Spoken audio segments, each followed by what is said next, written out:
আজকের ভিডিওতে আলোচনা করব ঈদগাহ মাঠ সম্পর্কে। যাই হোক, ভিডিওটি শুরু করা যাক। এই যে এত সুন্দর ঈদগাহ আমরা দেখতেছি, এর পূর্বে কিন্তু এটা এত সুন্দর ছিল না। গ্রামের কিছু সংখ্যক যুবক তারা চিন্তা করলো যে এই ঈদগাহ কাজ করাবে। তারা আজ 4-5 দিন ধরে এই ঈদগাহর কাজ শুরু করেছে। এই পর্যন্ত সম্পূর্ণ হয়েছে মোটামুটি।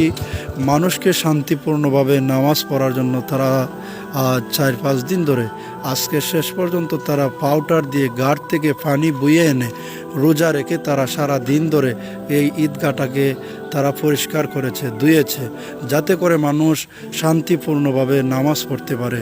কিছু ইট কিনে তারা চারকিনার দেওয়াল দিয়েছে, যাতে করে এটার ভিতরে কোনো গরু ছাগল প্রবেশ করতে না পারে।